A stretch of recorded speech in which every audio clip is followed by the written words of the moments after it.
Bienvenue sur le podcast des catalyseurs engagés des organisations proposé par Andrea Di-Cane. Transformer pour redonner du sens. Au cœur des organisations. Bonjour à toutes et à tous. Tout ce qui est grand se développe avec passion. Et le succès de toute transformation réside dans un état d'esprit positif.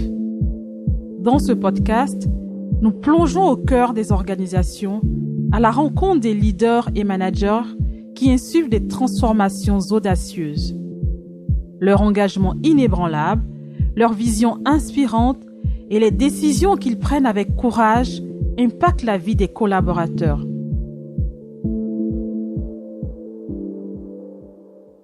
Je m'appelle Andrea Di-Cane, je suis consultante en transformation des organisations et j'accompagne mes clients sur les projets qui touchent à l'organisation et à l'efficacité opérationnelle.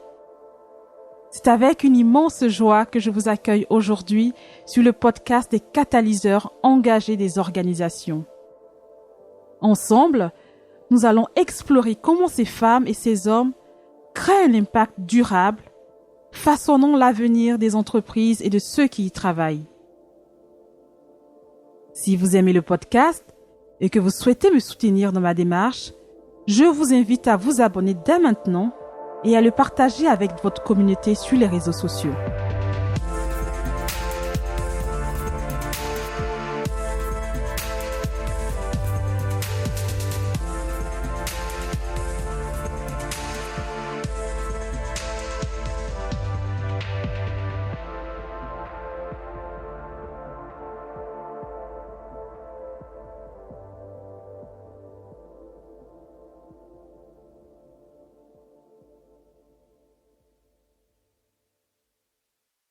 Aujourd'hui, je suis ravie d'accueillir sur le podcast des catalyseurs Hind Arbaoui. Hind est présidente de Orange is Blue. Depuis plus de 20 ans, elle accompagne et porte des projets pionniers et disruptifs pour le compte de Comex. Elle a passé 15 ans chez Renault et 5 ans en cabinet de conseil en stratégie. En parallèle de son activité, elle accompagne les femmes sur les sujets de leadership avec sa partenaire de choix, Laura Massy. Dans cet épisode, nous avons parlé d'innovation, d'océan bleu, d'engagement et de mobilisation des équipes, de leadership partagé, de la magie de la rencontre et de plein d'autres sujets que je vous laisse découvrir. Ce qui m'impressionne chez Hind, dans son parcours et dans sa vision, c'est sa capacité à transformer le beau en superbe. Un immense merci Hind pour nos échanges, pour le partage de ta vision et ton leadership inspirant. Si vous aimez cet épisode, vous pouvez nous laisser un commentaire sur LinkedIn ou Instagram et le partager avec votre entourage. Bonne écoute. Bonjour Hind, je suis ravie de t'accueillir sur le podcast des catalyseurs engagés des organisations. Comment vas-tu? Super bien. Bonjour Andrea et merci de m'accueillir. Je suis vraiment ravie de passer ce moment avec toi. Bon, c'est super. Alors, est-ce que tu peux te présenter et me dire en quelques mots les moments clés de ta carrière? Alors, moi, j'aime dire que je suis une femme qui a pour vocation de transformer le beau en superbe. D'accord. En fait, mon métier, c'est la transformation des organisations, c'est l'innovation. Donc, j'ai porté pendant 20 ans des grands projets disruptifs pour D'accord. le compte de DG de Comex. Et ce que j'amène, c'est cet élan vers quelque chose de nouveau qui n'existe pas. D'accord, c'est parfait. J'ai créé ma propre société, je suis présidente d'Orange is Blue, donc une société spécialisée dans l'open innovation et le leadership. D'accord, et donc tu apportes des conseils auprès donc des entreprises, des Comex, si je comprends bien. C'est ça, des entreprises ou des grandes ou plus petites entreprises. D'accord. Auprès des dirigeants, des comités de direction. Pour les aider à créer une page blanche. En règle générale, ma grosse spécialité, c'est d'aller chercher de nouveaux horizons, de nouveaux océans bleus, ou alors quand une activité est, tu sais, un peu moribonde, un peu fatiguée, c'est quelque chose qu'on m'a souvent confié. C'est pour ça que je parle de transformer le beau en superbe. C'est partir de ce qu'on a déjà, de ses assets, et d'essayer de les sublimer pour faire quelque chose tu vois, qui renaît et qui emporte. D'accord, j'adore transformer vraiment le beau en superbe. C'est génial. Et tout de suite, je veux juste qu'on parle un peu des enjeux auxquels les entreprises sont confrontées aujourd'hui. En termes d'innovation, de digitalisation, quels sont les enjeux clés pour les entreprises? Je crois que il y a énormément de tendances qui sont connues. Je vais pas forcément revenir sur toutes. Il y a toutes les transformations effectivement autour de l'économie circulaire, autour de l'intelligence artificielle dont tout le monde parle, autour du management. D'accord. En fait, il y a, je pense que tout est en grande mutation, mais ce qui m'intéresse plus, c'est ce qu'on ne voit pas. Il y a des métiers. Moi, je travaille avec je suis en train de développer des partenariats avec des personnes qui sont dans tout ce qui est prospective. D'accord. Tout ce qui est anticipation. Et je pense que là, c'est super intéressant de toujours essayer d'aller chercher au-delà de ce qu'on connaît tous. Donc, je vais pas revenir, tu vois, sur toutes les tendances, le futur du travail, etc. Bien sûr, tout ça, ça nous chamboule. Mais la vraie question, c'est qu'est-ce qu'on ne voit pas? D'accord. Et tout le job, je pense qu'il faut faire aujourd'hui, c'est s'allier. Et je travaille beaucoup, l'open innovation, c'est ça, c'est l'écosystémie. Moi, je ne crois plus à un quotidien d'entreprise enfermé autour de ses murailles, avec ses relations classiques avec ses fournisseurs. D'accord. Il faut aller au-delà de ces frontières, faire tomber toutes ces frontières pour pouvoir construire ensemble un nouveau futur, une page blanche qu'on connaît pas, mais qui va venir s'alimenter justement de tous les savoirs des uns et des autres pour créer quelque chose de nouveau et d'inédit. D'accord. Et donc s'allier, c'est vraiment avec que ce soit d'autres métiers, d'autres technologies. Quand tu dis s'allier, c'est vraiment en termes de méthode ou de métier? Ça peut être tout un tas de formes d'alliance. Par exemple, je vais te parler de mon dernier projet dans l'automobile, qui est quand même un bon exemple d'industrie qui s'est retrouvée dans un océan rouge. D'accord. Un océan ultra concurrentiel où finalement on se bat à coups de baisse de prix. C'est très complexe de survivre aujourd'hui dans ce métier-là. Et les automobiles, les constructeurs automobiles, s'ils ne font rien, on se risque de se retrouver avec une part epsilonesque de la chaîne de valeur. Et qu'est-ce qui s'est passé? Il y a eu ce fameux plan stratégique Renolution qui a été lancé par le nouveau directeur général à l'époque. J'y étais encore, et qui consistait à se dire, avant de nous faire disrupter chez Renault, allons nous disrupter et créons de nouvelles chaînes de valeur qu'on ne connaît pas. Et notamment, moi j'étais en charge de développer le premier écosystème de l'économie circulaire de la mobilité. D'accord. Qui consistait vraiment, si tu veux, c'est un bon exemple parce que l'automobile, c'est un secteur quand même qui a 100 ans. Qui est né au début de cette révolution industrielle et qui était encore dans une économie linéaire. D'accord. Donc c'est j'extrais, je fabrique, je vends, je jette. Donc aujourd'hui c'est plus possible. Enfin, les enjeux climatiques, le RSE, donc s'inventer, se réinventer finalement. Exactement, pour cette industrie. Rendre ça, on voit bien quelque chose qu'il faut transformer. Et donc l'idée ça a été de créer un système où finalement on allait chercher à prolonger au maximum la durée de vie de ce véhicule par le rétrofit, c'est-à-dire transformer des véhicules thermiques en électriques, en recyclant chacune des pièces des véhicules qu'on a produits, d'accord, pour leur redonner une autre vie, les reconditionner au maximum, ils appelaient ça renew, etc., etc. Et tout ça, j'ai oublié de parler effectivement de l'énergie aussi. Oui, l'énergie, effectivement, c'est notamment un sujet avec les batteries, aujourd'hui, l'hydrogène. Et tu vois, dans ce que je dis, c'est qu'il y a des métiers, finalement, tout ça, c'est des métiers qu'on connaît pas, c'est des nouveaux métiers. Donc finalement, il va falloir aller s'allier avec d'autres acteurs. À l'époque, j'avais rencontré à peu près 150 acteurs. Start-up, territoires, 150 acteurs. Suppliers, logisticiens, de tous les secteurs. Plutôt en France ou y compris aussi à l'international? L'idée, c'est des grands groupes beaucoup. Donc l'idée, c'est après de rayonner à l'échelle européenne. Mais on a commencé à Flins, dans l'usine de Flins. Et l'idée, c'était vraiment de se dire, on a tous un petit bout de la chaîne de valeur. Chacun. Tout le monde se pose cette question. Comment je vais réduire mes émissions à horizon 2030? C'était fou. À l'époque, tu ouvrais le journal, tous les jours, t'avais quelqu'un qui annonçait une nouvelle carte, un nouvel plan pour aller vers le zéro émission. Et finalement, sur ces 150 entités, quand je dis personnes, c'est les territoires, la région, les startups, les VC. Tout le monde vraiment se dit, tout l'écosystème finalement qui est impacté par qui est impacté et qui se dit mais comment je vais faire? J'ai quelque chose, mais ça ne peut pas rester à une échelle. Si tu veux avoir un impact, tu as besoin d'avoir quelque chose de massif et de grand, et tu as besoin d'aller sortir de ces océans rouges, puisque chacun est dans son silo, et aller par-delà les silos. Et moi, je crois que le gros l'avenir, il est vraiment dans ce par-delà les silos, et comment tu réinventes des organisations qui sont plus limitées par leurs frontières juridiques, les frontières de l'entreprise, mais par de nouveaux groupements que tu vas faire avec une gouvernance, avec des modes de fonctionnement. Donc tu disais qu'est-ce qu'on va transformer? En fait, on transforme tout. On transforme la gouvernance, on transforme les process, les mindsets, le management, le leadership, c'est plus du tout le même. Oui, on va en parler. Mais effectivement, oui, d'avoir un leadership aussi partagé. Parce que là, tu me disais, tous les silos, il n'y a plus de silos et tout. Et je trouve que ça génial parce que ça crée vraiment une espèce de force aussi pour aller vers quelque chose un futur meilleur finalement pour les organisations.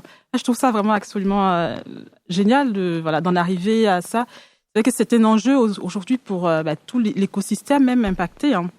Et donc ça nous ramène aussi aux talents. Donc aujourd'hui, il y a une guerre aussi des talents. Comment est-ce qu'on fait pour retenir des talents?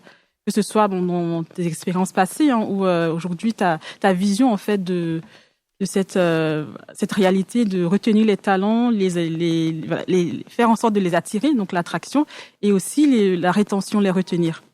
Alors ça, c'est vrai que c'est un très très beau sujet. Je suis ravie de voir qu'on en parle de plus en plus. Même si pour moi, il a toujours été au cœur du management. Moi, j'ai dirigé de nombreuses équipes internationales, multiculturelles, que ce soit de façon hiérarchique ou transversale, avec des métiers divers et variés, tu vois. Et à chaque fois, j'ai réalisé que le point commun de ça, c'était fondamentalement comment tu arrives à réunir des valeurs cardinales. Ça veut dire que il faut aussi, à un moment donné, et certaines entreprises font ce travail-là, avoir ce dialogue avec ses collaborateurs pour être certain que finalement, ils soient vraiment bien alignés avec cette fameuse raison d'être, qui est un rêve un peu très élevé, mais en même temps, enfin, mon point de vue, c'est que ça manque un petit peu d'âme et de cœur. Hein, c'est toujours très intellectuel. Ce qui emmène et mobilise. Et c'est ça, on en revient aussi au talent et à tous les collaborateurs, c'est l'envie. Oui. La seule façon pour moi, d'emmener les gens, et c'est tout le respect qu'on leur doit, c'est d'arriver à finalement les emmener avec toi dans quelque chose de suffisamment grand, de suffisamment aussi, comment dirais-je, juste et honnête. Parce qu'il ne faut pas que la réalité soit contradictoire avec l'histoire que tu racontes. Mais je sais qu'à chaque fois, si tu veux, pour emmener tes talents et qu'ils aient envie de te suivre, il faut qu'il y ait de l'authenticité, il faut qu'il y ait du respect, ça veut dire de l'écoute. Tout à fait. Et on n'écoute pas assez. De la cohérence, hein, ça nous amène à la cohérence. Exactement.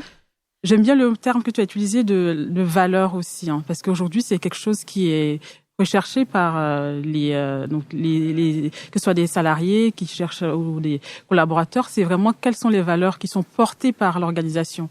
Mais là, je parlais aussi de leurs propres valeurs, c'est-à-dire que tu as les valeurs portées par l'organisation. D'accord. Et à un certain moment, ce qui fait que les gens partent, et souvent c'est pas forcément les plus moyens, c'est parce qu'à un moment donné, ils sont en désaccord profond avec leurs valeurs profondes. D'accord. Et je pense que c'est très important d'une manière ou d'une autre, et les entreprises peuvent aussi encourager dans ce sens, et il y en a qui commencent à le faire, je trouve ça très très bien, c'est les encourager à aller faire ce travail d'introspection pour être certains qu'ils vont pas se cramer. Parce qu'il y a beaucoup de gens, notamment les burn-out, tu vois, de personnes qui finalement ont réussi vraiment dans la vie. Et ça aussi, c'est une grande question pour moi, quel est le succès? Quelle est ma définition du succès? Et la définition de chacun n'est pas la même. La tienne n'est pas la mienne, comme ton leadership n'est pas mon leadership.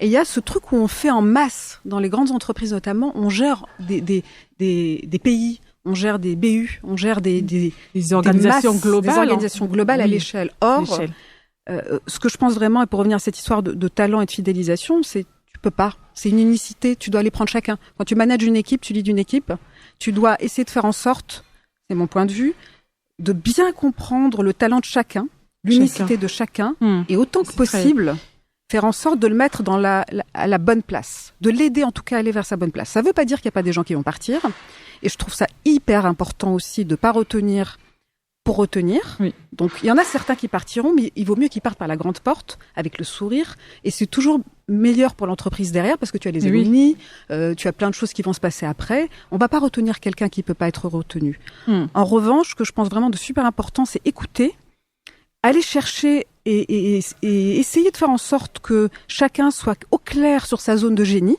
Essayer autant que possible de respecter ça. Quand on peut pas, peut-être qu'ils iront ailleurs. Et j'ai une interrogation que je te pose ici, et j'aimerais vraiment avoir des réponses que je n'ai pas aujourd'hui. J'ai vraiment constaté que sur les projets disruptifs, et d'ailleurs mes collègues, on discute souvent de collègues sur ce sujet-là, pourquoi est-ce qu'on met pas les talents sur les projets disruptifs ? En fait, à chaque fois, moi j'ai fait que ça dans ma vie, pendant 20 ans, une quarantaine de projets, toujours assez disruptifs, j'avais toujours un mal de chien à réussir à ce qu'on me mette dans l'équipe les meilleurs, les talents, qu'on préfère retenir, mais ça c'est le sujet de quand tu as question. Quand tu as une cohabitation, et pourtant c'est un vrai levier. Et quand tu as cette cohabitation, tu as toujours ce sujet, mais qui est complexe, de cohabitation d'une activité traditionnelle qui, elle, ramène tout de suite le cash, alimente le PNL et est visible à court terme, versus ce que tu vas faire du disruptif, mais qui a un horizon temporel plus éloigné. Et c'est vrai que c'est une réalité. À chaque fois, il faut se battre, et on a mal de chien à avoir les meilleurs. Pourtant, il serait hyper clé pour accélérer et délivrer des innovations, et en même temps, qui leur donnerait envie, justement, de rester finalement, et de s'épanouir, et de créer de la valeur. Parce que pour moi, il faut être bien, il faut être aligné avec ce qu'on aime, il faut être aligné avec ses valeurs pour pouvoir aller donner le meilleur de soi. Je l'ai pas dit, dans ma définition de la créativité et de l'innovation, il y a un élément hyper important, puisqu'il s'agit d'aller enjamber des frontières et aller au-delà des frontières et du connu. Forcément, c'est difficile. Forcément, il y a de la peur. Forcément, il faut aller mobiliser ses ressources. Et je pense qu'il y a quelque chose de passionnel là-dedans. Si tu veux transformer, pour moi, fondamentalement, tu dois aller chercher, canaliser ce que tu as, tes ressources, ta zone de génie, et pour pouvoir finalement donner une part du meilleur de ce que tu as à donner. Pour moi, innover, c'est ça. C'est la bonne personne à la bonne place. Oui, et toi, ta contribution, si tu veux vraiment apporter le meilleur de toi et le mettre sur la table avec tous les autres, et c'est comme ça qu'on va réussir, c'est toutes ces meilleures parts de chacun, ensemble, l'intelligence collective, dans les écosystèmes, vont venir créer quelque chose de tellement, tu vois, démultipliant le meilleur de chacun, que ça va créer de nouveaux espaces stratégiques qu'on connaît pas. Et c'est comme ça qu'on va disrupter. Génial. Et j'aime bien le terme que tu utilises, la zone de génie. Et si on peut juste revenir là-dessus, je veux comprendre, pour une entreprise aujourd'hui, comment on fait pour que le bon employé, le bon salarié ou le bon manager, le leader soit dans sa zone de génie? Alors, je pense que c'est un travail à la fois d'introspection, mais qui peut aussi être accompagné ou pas accompagné. Mais en tout cas, c'est se poser, soit éventuellement le management peut aider. Moi, je l'ai beaucoup fait en tant que manager. J'ai toujours essayé je me suis toujours assise avec chacun de mes collaborateurs en essayant de comprendre ce que lui aimait faire, ce qu'il savait faire au mieux et ce qui lui apportait du plaisir. Pour moi, c'est ça la zone de génie, c'est 3 critères. C'est toi ce que tu fais hyper naturellement, qui apporte de la valeur. D'accord. Tu te rends compte que les gens te disent souvent « Oh là là, mais toi tu fais ça », comme quand on a fait du conseil, tu sais, quand tu arrives, on te dit « Mais t'es hyper structuré, tu sais piloter des projets multiportefeuilles. C'est incroyable ce que tu fais, et pour toi c'est hyper simple. » Ça apporte de la valeur et c'est simple, mais ça suffit pas. Ça suffit pas. Parce que si c'est que ça, je pense que tu perds ce feu interne qui est essentiel. Et le 3e élément, qui est vraiment l'élément suprême, c'est est-ce que ça te fait vibrer? Et ça, je pense que chacun doit faire ce travail, lui, avec lui. Moi, j'ai mis du temps. mais j'ai fini par le faire et c'est ça qui était la clé pour moi d'une vraie révélation et d'un vrai décollage aussi. Génial. C'est d'assumer qui je suis, mais ça veut dire le comprendre. Oui, donc c'est un travail aussi à faire. C'est pas que l'organisation, c'est aussi un travail personnel. C'est d'abord soi, oui. Toi, qu'est-ce que profondément donc on avait dit, qu'est-ce qui te fait vibrer? Qu'est-ce qui te fait vibrer? Qu'est-ce que tu sais faire aussi? Au mieux. Ouais. Et qu'est-ce que tu t'apportes de la valeur? Qu'est-ce qui t'apporte de la valeur? Donc on a vraiment ces trois. Et par rapport à ça, je pense qu'il y a un autre sujet qui est super important. On a parlé des valeurs. Quelles sont tes valeurs cardinales? Moi, je suis très claire sur mes 4 valeurs avec lesquelles je ne ferai plus jamais de compromis. Alors, est-ce que tu peux nous les donner? Moi, par exemple, mes 4 valeurs, elles sont très très claires. C'est la justice et le respect. La justice et le respect. C'est le lien, la connexion. C'est l'innovation, l'ouverture. Et c'est le beau et la capacité à s'émerveiller. Génial. Moi, j'adore. Je te donne un petit exemple. J'aime bien le concret. Quand je suis arrivée, j'ai été aussi en charge de la performance industrielle des fournisseurs. Donc, avec mes équipes, on allait chez les fournisseurs mondes de ce constructeur automobile pour aller chercher, grâce au lean manufacturing, des leviers de productivité, créer de la productivité, de la performance, et ensuite obtenir des réductions de coûts. Donc, c'est assez vertueux parce que tu vas générer de la valeur et ensuite tu vas la partager. C'était quand même un monde industriel. Hein, donc effectivement, c'est assez concret et puis un ego de chacun. Et quand je suis arrivée dans ce monde industriel, je m'étais fait un petit trip à moi, toute seule.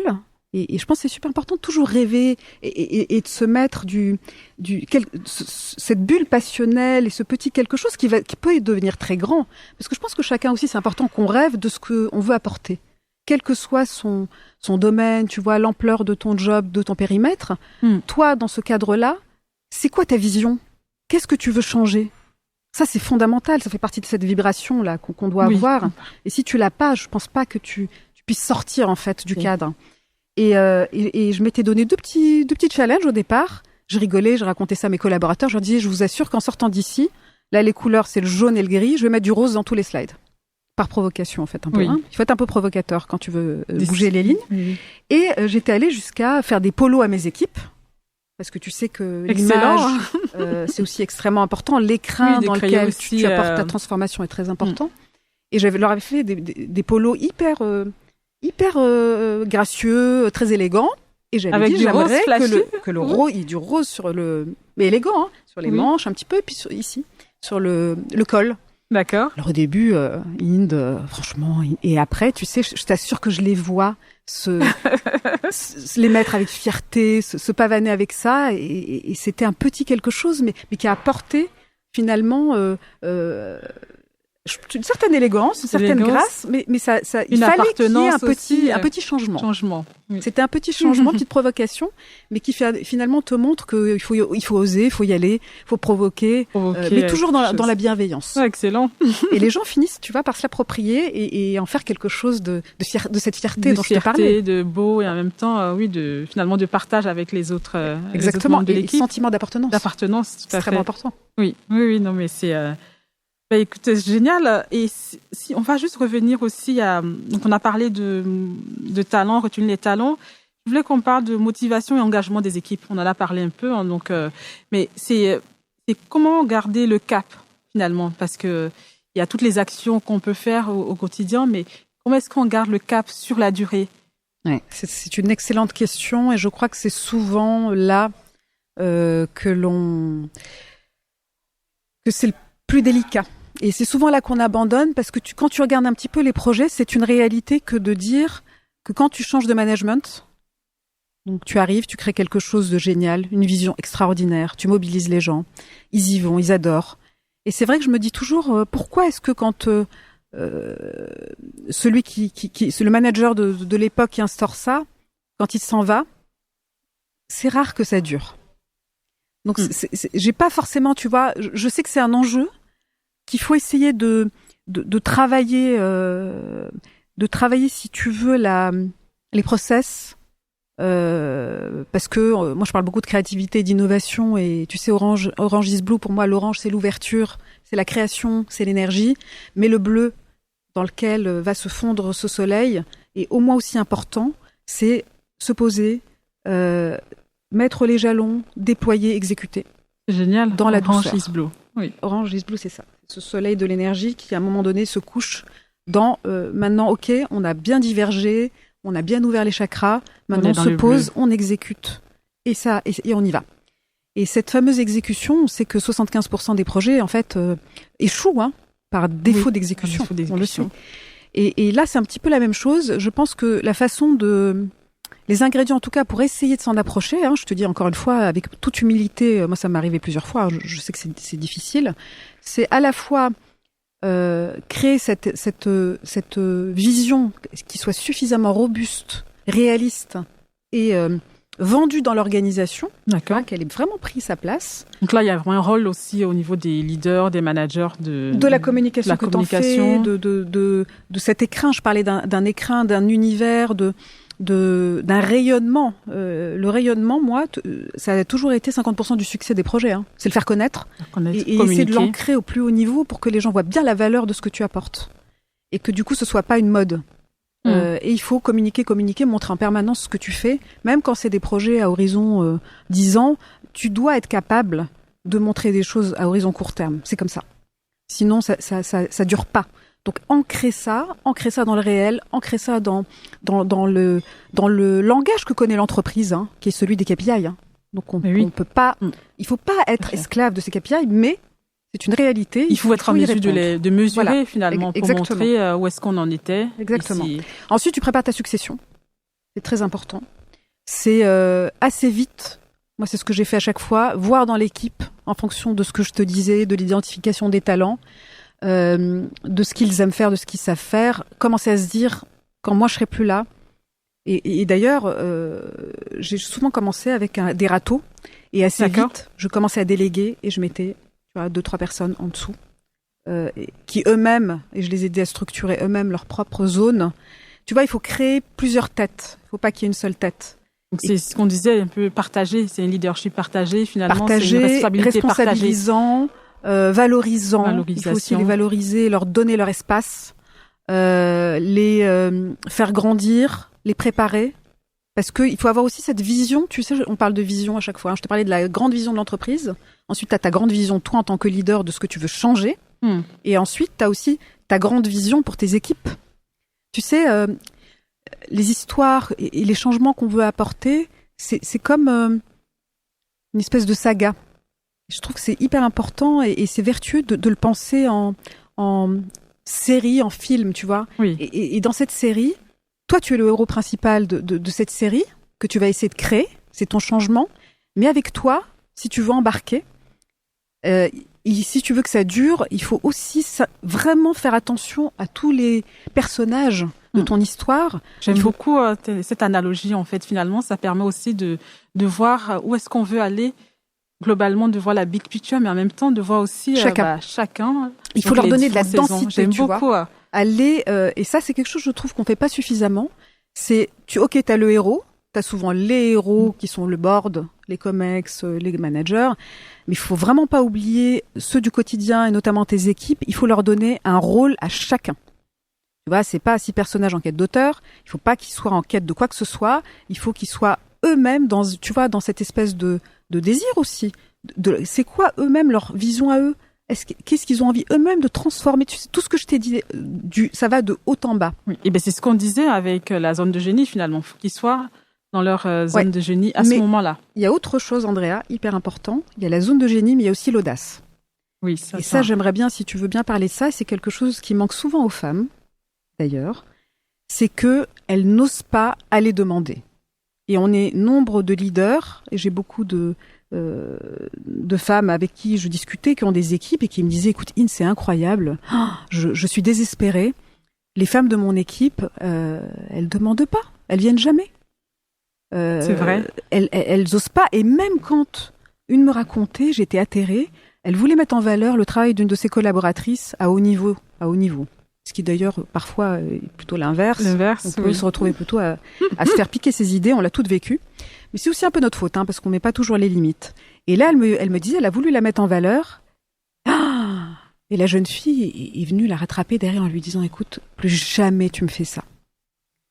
Donc elle n'a pas compris ou elle a eu peur. Et sa peur a été tellement forte qu'elle a n'a même pas voulu assumer d'aller porter son travail. Mesdames, messieurs aussi, parce que c'est pas que féminin. Que les femmes, oui. C'est un peu plus féminin quand même.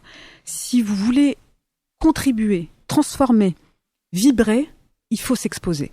Il n'y a pas d'autre choix. Et il faut oser aller demander.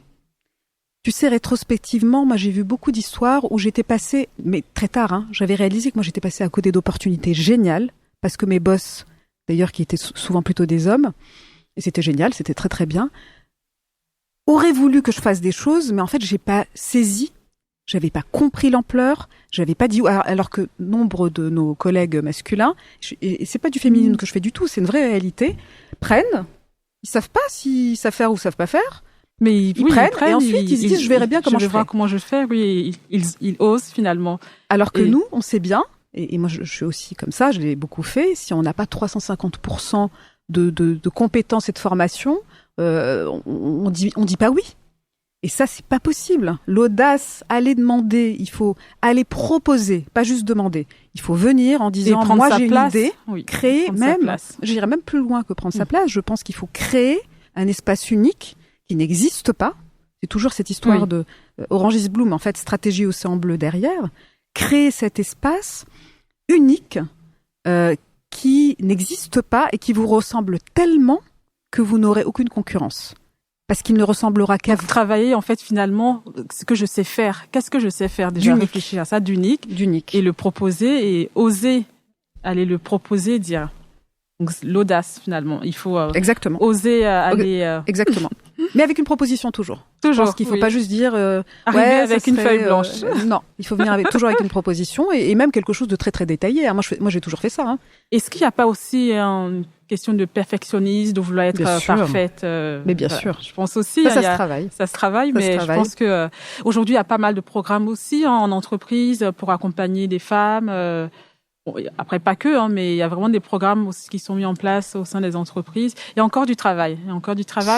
Oui, ce perfectionnisme, c'est ce qu'on nous apprend, notamment quand on a fait des grandes écoles, des classes prépa, quand on a ces parcours un peu purs et un peu tracés, sauf que c'est un vrai poison. C'est un poison absolu parce que ça nous enferme. C'est vrai. Et l'enfermement, le cadre, ça nous enferme dans une vision déjà prédéterminée de sa vie, prédéterminée de ce à quoi on pourrait contribuer. Alors que ce que j'essaie de dire depuis tout à l'heure, c'est que justement, la création et la valeur, elle est en dehors de ces espaces. Elle est aux interstices et elle est dans ce machin que tu contrôles pas, en fait. Tu contrôles pas, tu es perfectionniste, tu essaies de tout contrôler. En plus, tu contrôles rien. Contrôle pas. Anti-agile. Pour utiliser ce fameux terme, c'est anti-agile. Et je crois que d'autant plus si on veut aller chercher tous ces ressorts de l'intelligence collective, qui sont ceux qui vont faire la différence, il faut laisser de l'espace. Il faut laisser de l'espace. On parlait d'écoute. Tu sais bien qu'on n'écoute même pas à 20% ce qu'on nous dit. On se prépare déjà à répondre. C'est ce qu'on dit. Alors qu'on a deux oreilles pour écouter deux fois plus. Exactement. Et en fait, les pépites, elles sont où? Elles sont dans ces 80% où t'as pas écouté et t'as pas rebondi. Et c'est pour ça que cette histoire de perfectionnisme, j'aime beaucoup parce que tu vois, ça prend tout l'espace. Et si tu ne laisses pas d'espace à tes collaborateurs, à tes partenaires, à tout le monde, à tout ton écosystème, tu fermes les yeux sur toutes les opportunités extraordinaires qui sont autour de toi. Tu les vois pas. Tu restes dans ton petit cadre, dans ton petit silo et du coup dans ton océan rouge. Oui. Non mais c'est génial. Donc le message, c'est vraiment pour les femmes là. En tout cas en l'occurrence, c'est d'oser. Partir. Donc nous allons. Merci. Alors, je vais poursuivre ici avec maintenant la question de la culture leadership partagée. On l'a évoqué déjà un petit peu, de comment est-ce qu'on le met en place pour qu'il soit partagé avec l'ensemble des collaborateurs et la notion aussi de diversité, toutes les diversités en entreprise. Donc, aujourd'hui, l'idée c'est vraiment de dire, lorsqu'on a des projets de transformation, comment est-ce qu'on s'organise aussi pour avoir ce leadership partagé et prendre en compte toutes les diversités au sein de l'entreprise. On l'a évoqué un petit peu, mais voilà. Je veux bien avoir ton avis là-dessus. Alors, je vais essayer de me remémorer dans mon passé, puisque j'ai souvent piloté des équipes, comme je te le disais en introduction, diverses, donc que ce soit en seniorité, que ce soit en origine, en culture, en niveau hiérarchique, puisque j'ai fait aussi beaucoup de transversales. D'accord. En fait, et j'ai aussi par ailleurs d'ailleurs piloté un des premiers projets agiles de Renault à l'échelle du groupe. D'accord. Sur un processus industriel. Donc j'ai exploré aussi ces histoires de flat organization, d'enablement. Je crois pas en l'entreprise libérée. Je crois qu'un décideur est là pour décider. Et on est chacun décideur aussi à notre niveau. L'intelligence collective, la consultation, c'est super important parce que ça va créer de la richesse, mais à la fin, le consensus n'est pas fécond.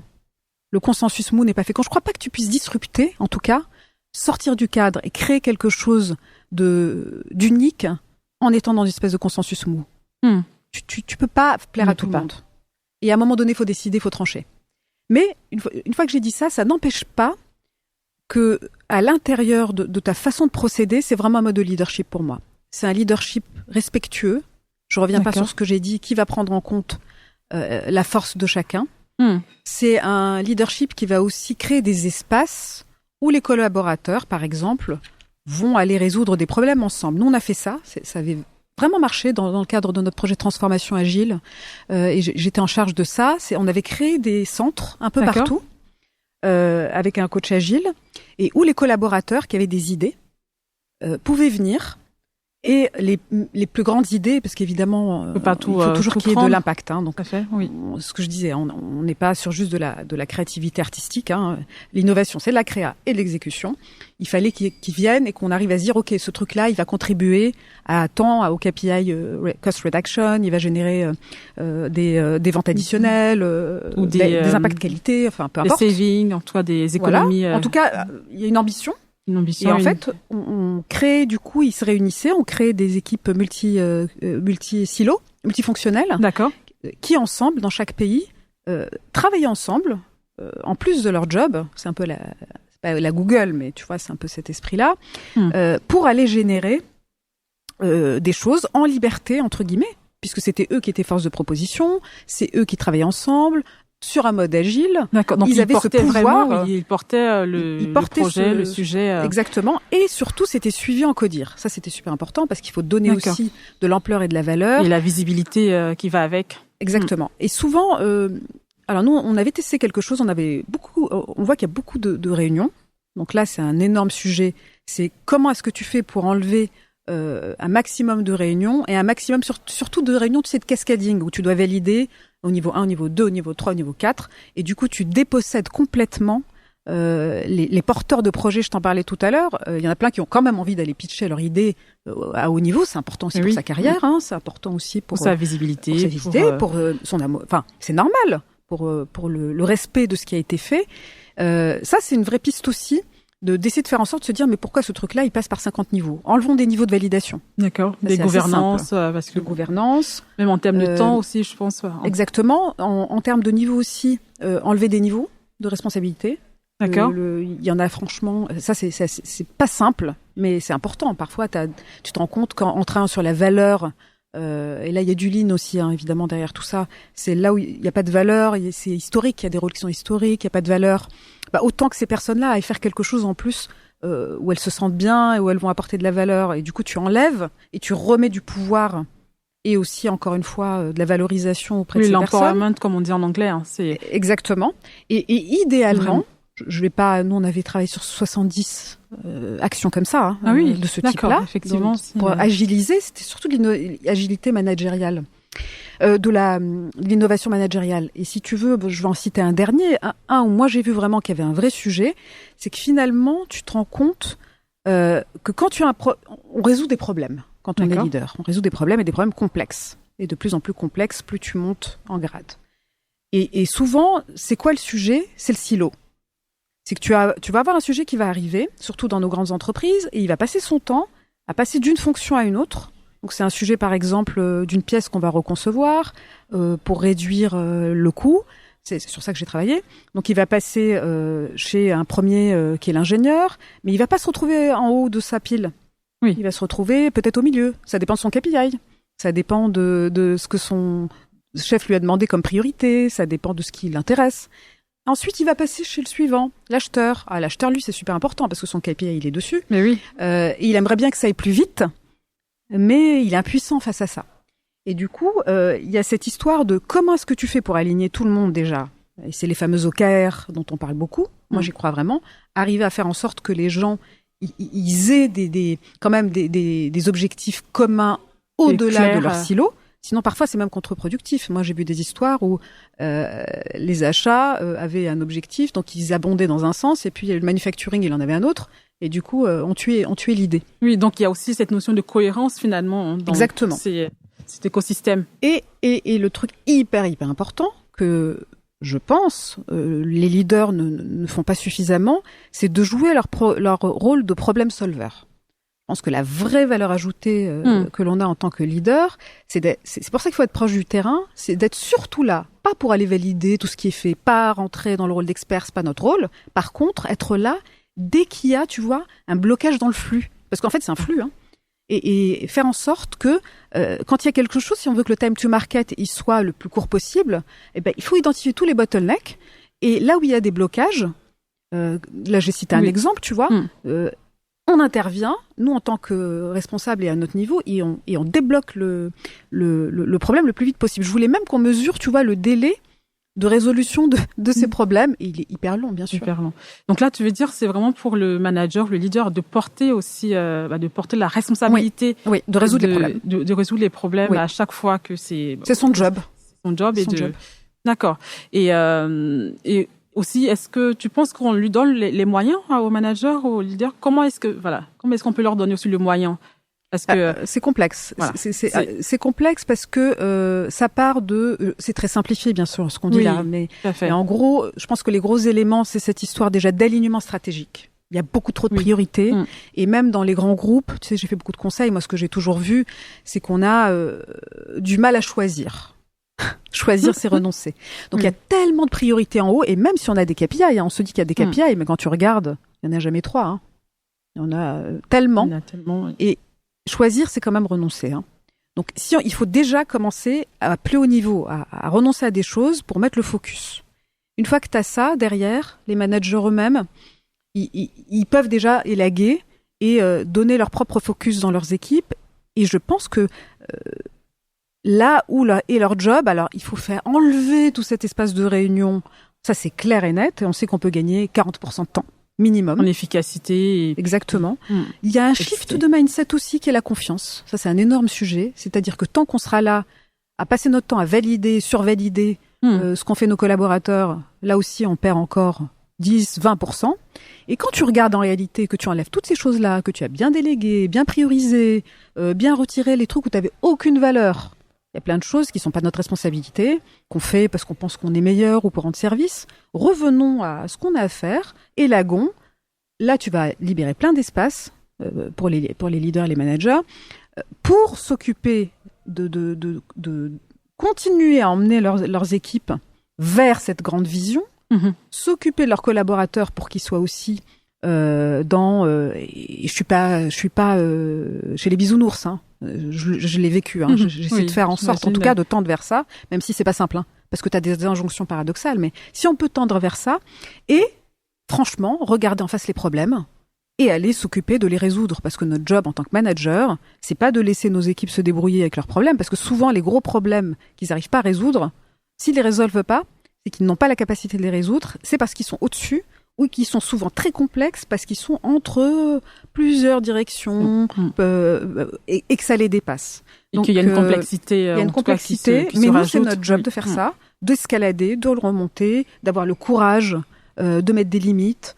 Je dis pas que c'est simple, hein. Encore une fois, je suis pas du tout. Je suis quelqu'un qui a beaucoup travaillé moi sur la performance industrielle, la réduction de coûts. J'allais chercher des réductions de coûts en dizaines de millions. Je sais ce que c'est que la vraie vie, le court terme. Mais je pense que c'est fini ça. Si on continue dans ces modèles-là, on va s'étioler, s'éteindre. C'est pour ça que les talents partent. C'est pour ça que les gens sont en perte de sens. On a besoin de remettre de la respiration. de l'espace, oui. Je te regarde, j'ai des yeux aussi pour te regarder. C'est ça en fait aussi le management, hein. C'est prendre le temps, poser son crayon, regarder, écouter, laisser cet espace. Aujourd'hui, si nos collaborateurs aussi ne s'expriment pas, ne vont pas parfois donner le meilleur d'eux-mêmes, c'est aussi parce qu'on leur laisse pas cet espace. Oui, ça revient vraiment à ce que tu disais, hein, c'est être dans cet océan bleu, d'être... merci beaucoup, Inde. Je suis vraiment assez même limite émouvant parce que c'est vraiment ce travail-là qu'il faut faire ensemble, hein, toujours ensemble et en entreprise. Et je voulais revenir sur un sujet qui est ton sujet, hein, le sujet de l'innovation. Comment est-ce qu'on innove aujourd'hui dans ce monde-là où on est aujourd'hui et comment innover et créer de nouveaux espaces stratégiques que ce soit pour les managers, pour les équipes. Voilà. Je voulais un peu comprendre, parce qu'aujourd'hui, on parle beaucoup aussi d'innovation responsable. Il y a plein de sujets autour de l'intelligence artificielle. Comment est-ce qu'on innove?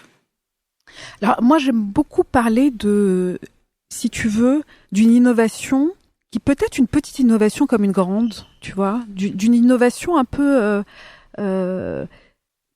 qui peut appartenir à tout le monde.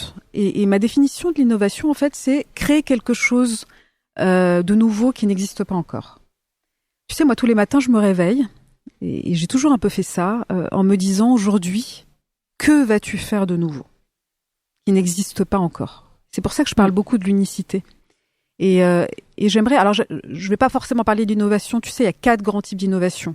Il y a l'innovation produit, d'accord, qui est connue, l'iPad, etc. Il y a l'innovation process, donc comment tu vas disrupter, robotiser, industrie 4.0, tous tes flux, etc. Tu as l'innovation business, c'est comment tu vas créer de nouveaux modèles d'affaires. Freemium, premium, location au lieu de vente, objet additionnel, voilà, tous les nouveaux modèles qu'on connaît, Uber. Et puis le dernier, c'est celui dont je parle beaucoup en fait, c'est l'innovation managériale. Et donc je parle un peu de tout ça, et je pense que chacun à son niveau peut innover. Alors au niveau d'une direction, au niveau d'un service, au niveau de son projet personnel, si on est entrepreneur. Hein. Et ça va être comment? Ça va être, et je renvoie vraiment à la lecture, si on l'a pas fait, on peut le refaire, des stratégies Océan Bleu qui expliquent vraiment ça et qui prennent l'exemple du Cirque du Soleil. Comment innover? Le Cirque du Soleil, qu'est-ce qu'il a fait? Il a, à un moment donné, tu sais, le cirque a connu une grosse crise il y a quelques années. L'usage des animaux était très décrié, oui. Tu vois, très. Oui, là, c'est vraiment l'innovation responsable, on va dire. C'est ça. C'est comment être quelque chose qui n'allait plus, avoir plus d'impact. C'était difficile d'être rentable, les bancs étaient pas confortables, et c'était pour les enfants. Eux, ce qu'ils ont fait, c'est qu'ils se sont dit, tiens, et si on visait non plus les enfants, mais déjà les adultes, qui, eux, vont au théâtre, et ont donc ce budget, donc la capacité à augmenter le coût, tu vois, il y a déjà ça. Et ensuite, ils se sont dit, et si j'allais emprunter de la délicatesse du ballet, du drama et des ressorts du théâtre que je vais mélanger avec l'éclat et le sublime du Broadway. Et ils ont quelque chose de nouveau, quelque chose de nouveau, avec des bandes annonces, avec chaque spectacle a sa propre bande annonce, sa propre histoire, son propre fil. Ils ont mis du beau, de l'étincelant, et du coup ils sont montés en gamme. Ils ont créé quelque chose qui n'a rien à voir avec le théâtre, qui n'a rien à voir avec le ballet, qui n'a rien à voir avec le cirque, encore moins.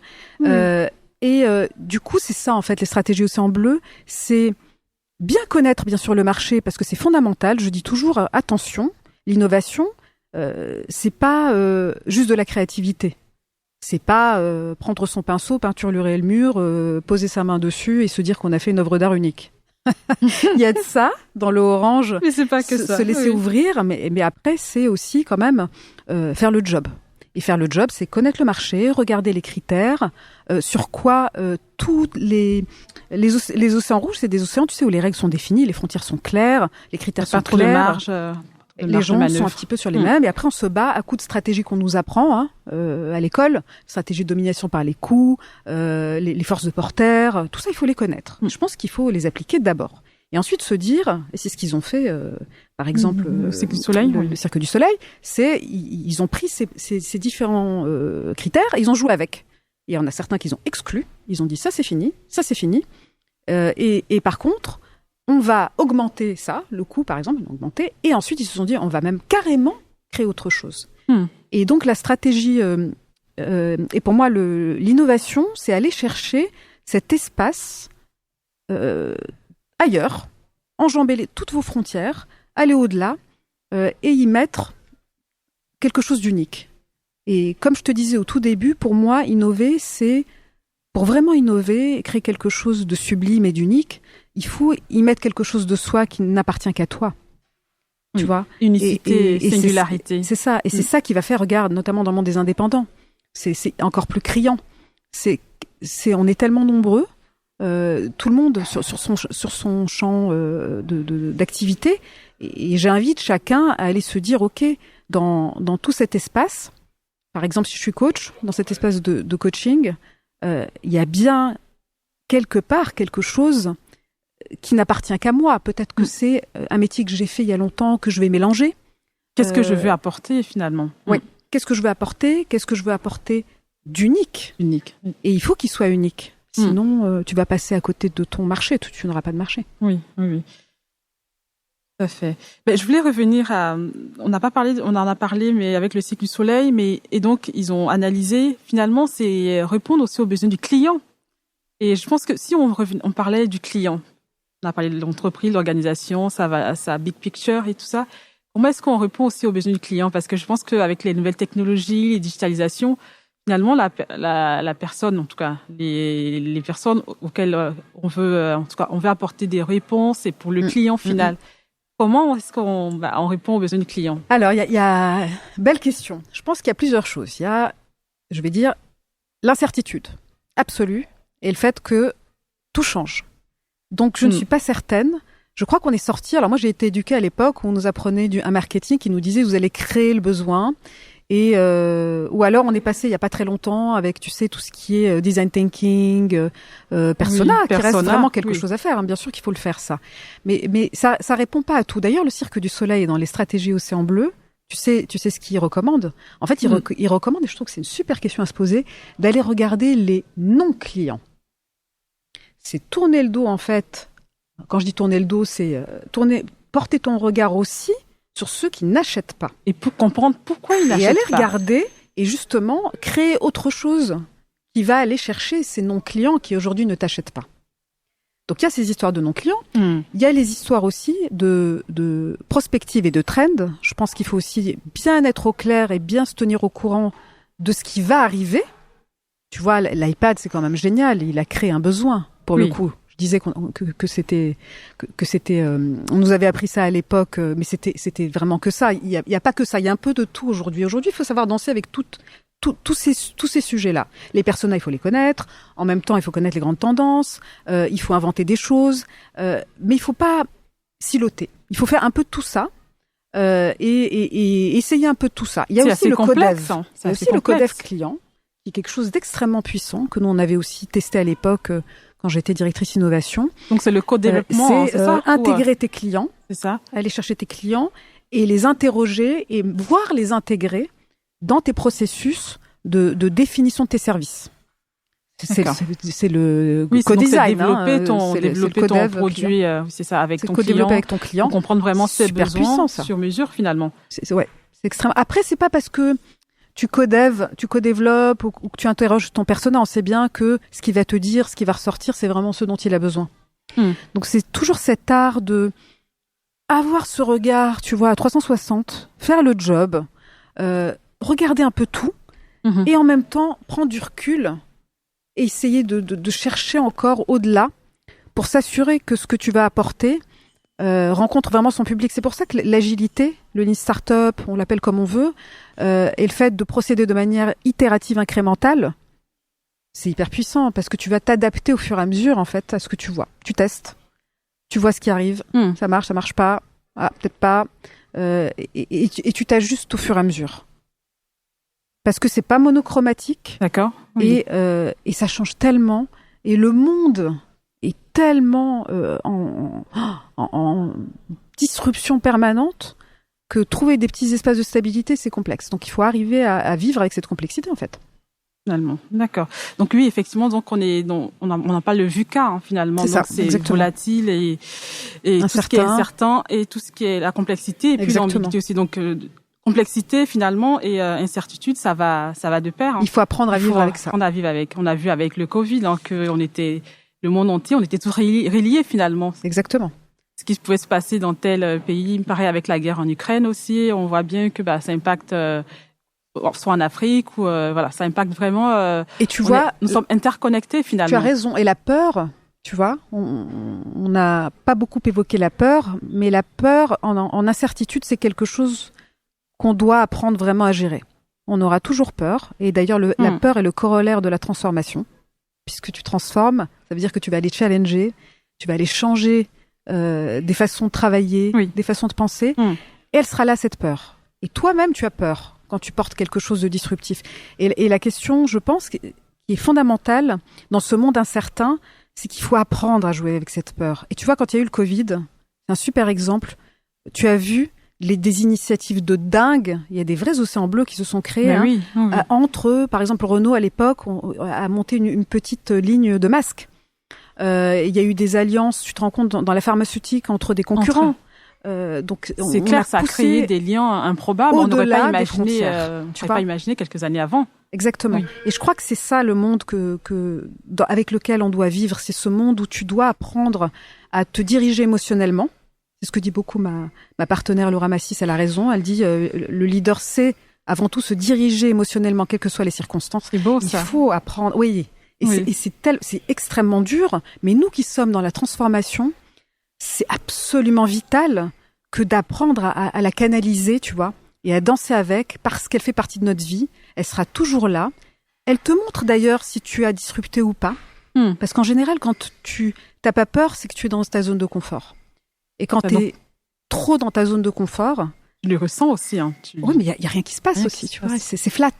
Et il faut en faire quelque chose, je pense, de fécond, de créateur, qui va t'emporter. Et tu vois, ça a créé des choses incroyables, ce Covid. Les respirateurs qui ont été créés, Decathlon qui a détourné son masque, des alliances de dingue. Après, le souffle est retombé. On revient toujours, mais pas sur tout. Mais il y a quand même quelque chose qui n'est plus comme avant. Exactement. Il y a plein de choses qui ont été profondément disruptées. Mais c'est cet esprit-là, je pense, pour répondre à ta question, apprendre cette agilité, cette résilience, ce fameux mot qui est très utilisé. C'est la résilience, apprendre à danser avec cette peur. Très bien. Merci beaucoup, Inde. Je voulais qu'on parle un peu de la conduite de changement. Innovation, nouvelles procédures, une réorganisation. Qu'est-ce que tu penses aujourd'hui du rôle de la conduite de changement pour accompagner les équipes, les collaborateurs, les leaders, les managers dans les projets de transformation? Alors, je sais que c'est un terme qui fait beaucoup débat. Moi, je suis née dedans. J'ai commencé par le conseil aussi, comme toi, je crois. Oui, j'ai commencé aussi. Donc on est né dedans. Et je pense que les mots sont pas importants sur ce coup-là. Je pense que les mots, c'est très important. Est un mot. Hein. Mais là, pour le coup, on met le mot qu'on veut. En revanche, ça revient à tout ce qu'on a dit. Il y a encore beaucoup trop d'entreprises qui transforment sans prendre garde à être dans la délicatesse. Moi, j'adore ce terme de délicatesse dans la transformation, de douceur dans la transformation. On n'a pas besoin, et je le dis d'autant plus que moi, j'ai pu être dans des choses assez massives, où il fallait y aller hyper vite, top-down. C'est tellement à l'échelle qu'on n'a pas le temps, il faut prendre des grandes masses. Eh ben, ça marche pas. C'est tout. Ça ne marche pas, il faut se le dire. Alors, on l'appelle comme on veut, mais en tout cas, ce qui est certain, conduite du changement, en tout cas, l'idée que tu portes derrière ce mot, c'est absolument essentiel, bien sûr. Et elle veut dire, et il n'y a pas d'ego là-dedans, et il n'y a rien, il y a juste se dire, on parle de changement profond.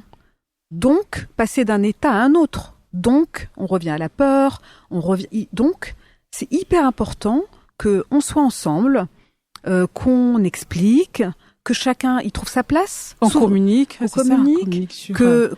on consulte. Ça ne veut pas dire encore une fois qu'on fasse décider, mais qu'on comprenne aussi ce qui motive les gens, qu'on co-construise aussi. C'est génial, la co-construction. On n'a pas beaucoup parlé. On a parlé un petit peu avec les clients, mais c'est fondamental. Moi, toutes les visions que j'ai créées, tous mes jobs, je l'ai toujours co-construite avec mes équipes. Et il y a une richesse là-dedans. Une richesse, ce qu'on disait dans les points de vue, la diversité, et puis... C'est juste être humble et se dire que nous tout seuls on sait rien en fait aujourd'hui, c'est clair. Hein. D'où l'importance des écosystèmes, de l'intelligence collective, de tes collaborateurs. Et souvent les pépites sont cachées. Il faut avoir des points de vue, complètement différents. Et puis chacun a quelque chose à apporter. Être prêt aussi à se faire disrupter, exactement. Soit son idée ou son point de vue. Donc je crois que c'est chercher ce fameux what's in it for me, le change management. C'est si jamais chacun ne trouve pas son compte, il ira pas. En revanche, si tu prends le temps de les emporter, de leur donner un rôle, comme je te le disais, chacun doit avoir un rôle dense, pas que des 3e et des 4e rôles. C'est ok, t'as peut-être le premier rôle entre guillemets en tant que leader dans ce sens-là, mais ils sont avec toi dans l'histoire et c'est des vrais personnages. Donc, on fait attention à chacun. Et ce change management, il est vital. Hein. C'est pour ça d'ailleurs, encore une fois, que la plupart des projets ne fonctionnent pas parce qu'on a fait l'impasse sur cette partie de training aussi, d'accompagnement, de formation. Peut-être on a besoin d'accompagner, de former. Je veux dire, nous on se forme tous les jours. Hein. Moi, je passe mon temps à me former. Il n'y a pas de honte à se faire former. Il n'y a pas de honte à pas savoir.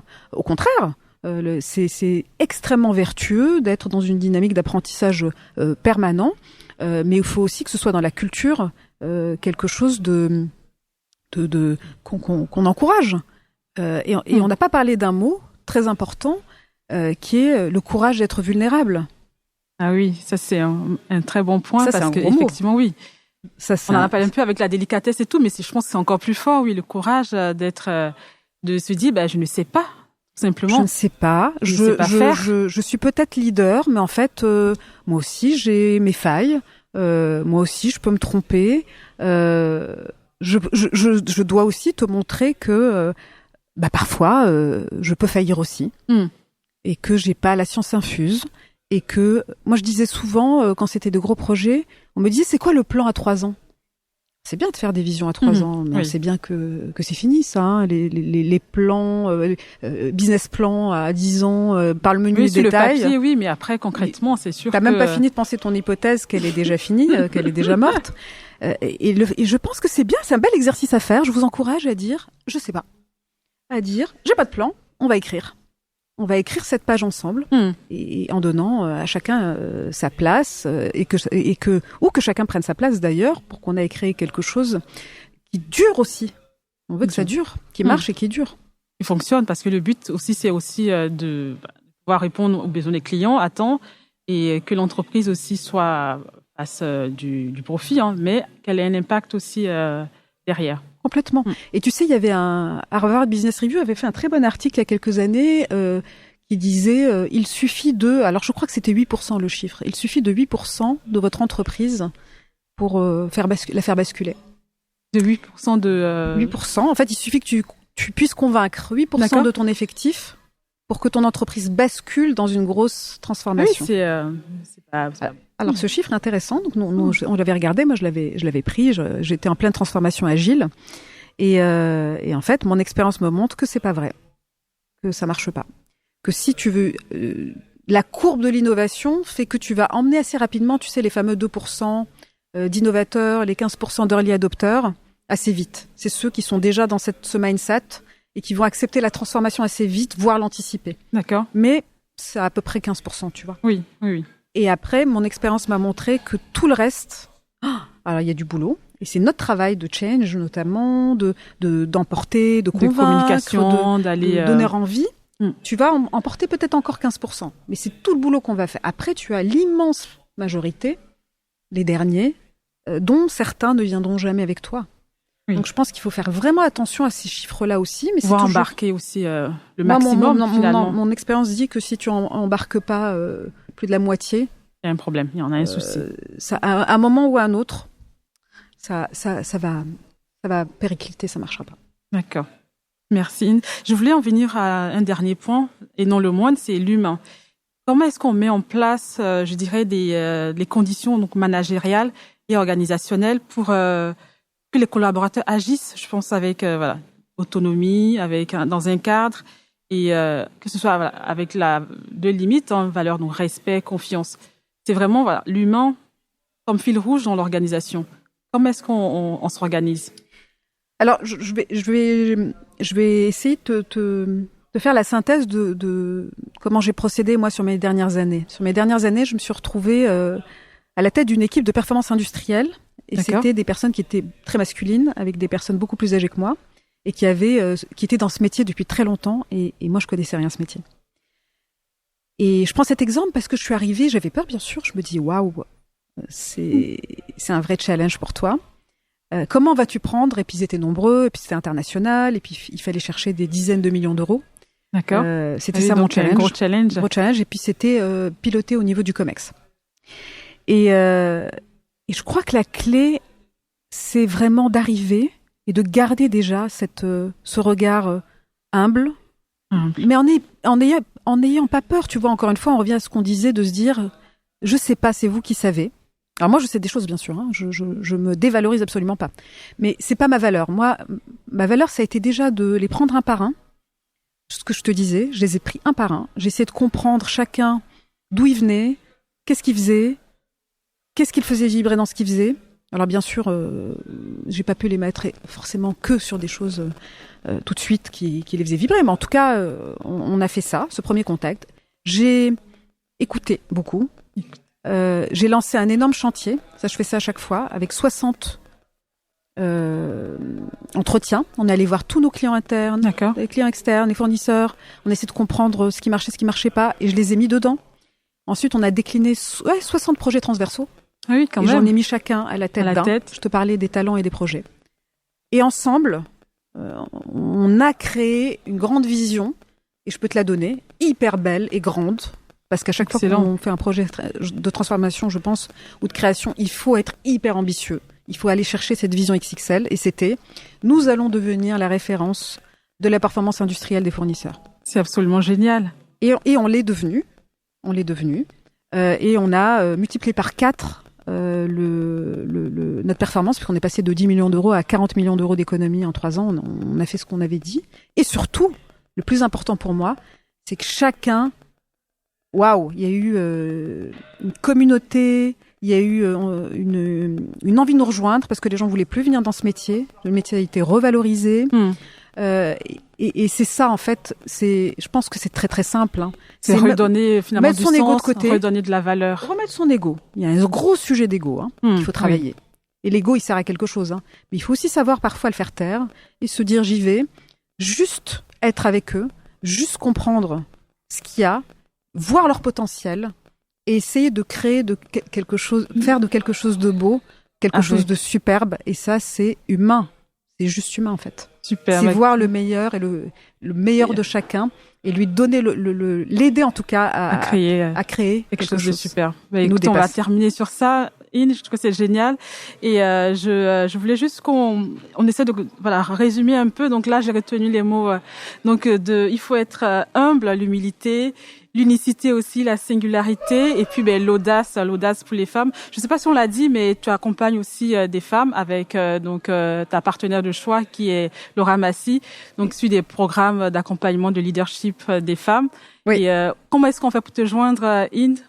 Alors le plus simple, c'est je communique beaucoup sur LinkedIn. Sur LinkedIn, oui, d'accord. Et donc je suis très présente. Pour l'instant, il y a d'autres choses qui arrivent, mais principalement, si vous me suivez, vous appuyez sur la petite cloche, vous me suivez. Je parle de ces sujets qui me passionnent tout le temps, très régulièrement. Et n'hésitez pas à me contacter. C'est pour moi toujours un plaisir. On n'a pas parlé de la magie de la rencontre. Oui. Et ce superbe livre de Charles Pépin qui se lit très très vite, dit à peu près aussi, tout. J'aime beaucoup. Donc je vais pas m'étendre, mais pour moi le sel de la vie, c'est la rencontre. Et c'est comme ça qu'on touche au merveilleux, et c'est comme ça qu'on rencontre des personnes exceptionnelles qui d'ailleurs peuvent faire la beauté de votre vie à vous. Tout à fait. Et d'ailleurs, je voulais juste on l'a pas dit au début, mais Inde et moi nous sommes rencontrés via Envie.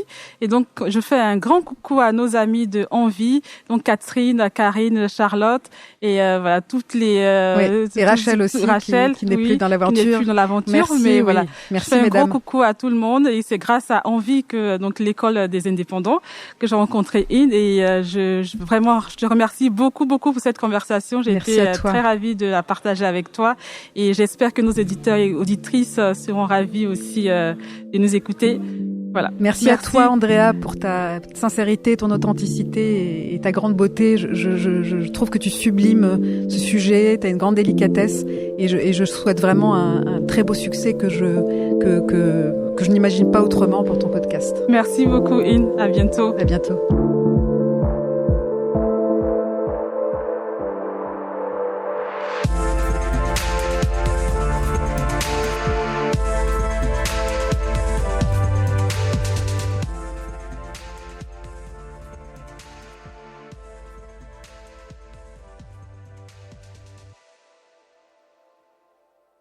Si vous aimez cet épisode, vous pouvez nous laisser un commentaire sur LinkedIn ou Instagram et le partager avec votre entourage. Si vous souhaitez sponsoriser le podcast des catalyseurs engagés des organisations ou nous proposer un partenariat, contactez-nous via le formulaire.